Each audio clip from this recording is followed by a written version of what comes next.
I mean, the valuation compression that we've seen in the NASDAQ obviously has something to do with yields going up, corporate yields going up. But we've traded at this level of the NASDAQ literally over the last year when yields were at right now 2.8, when they were at 1.8, and when they were at 1.6. So obviously there are other things going on, but I do agree to some degree with the premise that to the extent that long yields globally, by the way, today was a lot about the ECB and long yields in Europe going up and releasing U.S. yields higher.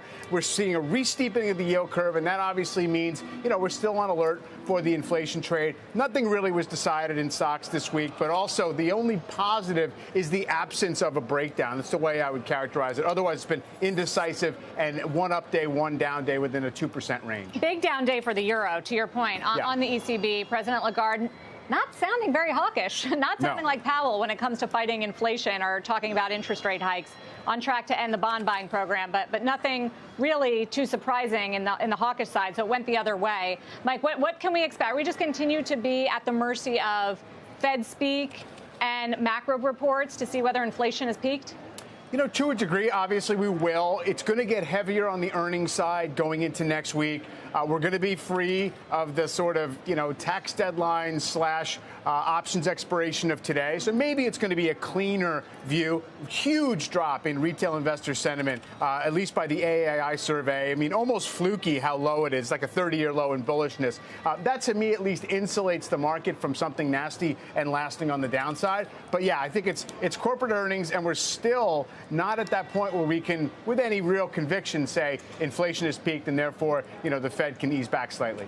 Take a look at the financials. Among the worst performing groups today, 4 big banks reporting earnings. Wells Fargo beating profit estimates, but revenues came in light because of weaker than expected mortgage lending, among other things. The stock, one of the worst performers in the S&P, actually, as a result.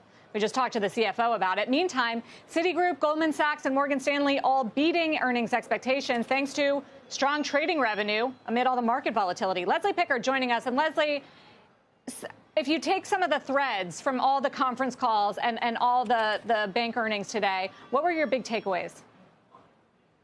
Yeah, Sarah, with 4 banks reporting, I think we listened to about 6 hours worth of calls today.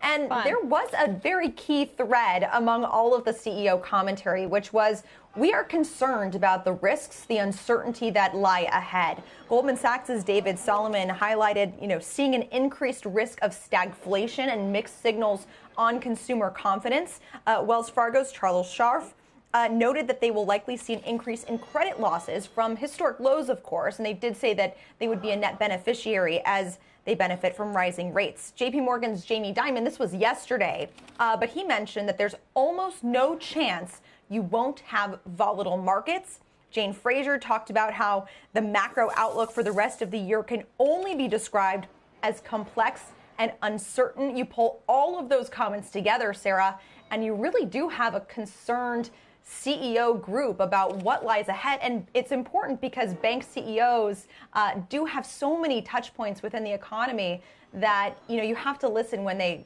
sound the alarm. I'm curious your thoughts about Wells Fargo, and I don't know if you heard our conversation with the CFO just a few minutes ago. Jim Cramer suggests execution problems, the fact that they're not taking advantage more of their scale and lending more, and that the misses came on things like fees and higher expenses. What is your take there? Because this one, there was a lot of hope as this was sort of seen as the value play in banking, the one with the restructuring turnaround story. Yeah, no, I think part of it, too, is the fact that Wells Fargo was the one bank going into earnings today that was actually beating the S&P 500 and was actually positive for the year. Every other large bank that we track was in the red for the year. So investors were looking for any potential slip up from earnings. As you mentioned, the fact that fees were lower, expenses were higher. Of course, the mortgage market has been somewhat of a headwind for them as well, as there are fewer originations. I think they were down about 33% with regard to mortgage originations, just based on the fact that mortgage rates have gone so high, and Wells Fargo has the most exposure to that among the big banks that we follow. So, part of it is just valuation, and then part of it was that investors, were able to be a little bit pickier because the stock had run up so much. Leslie Pickard, Leslie, thank you.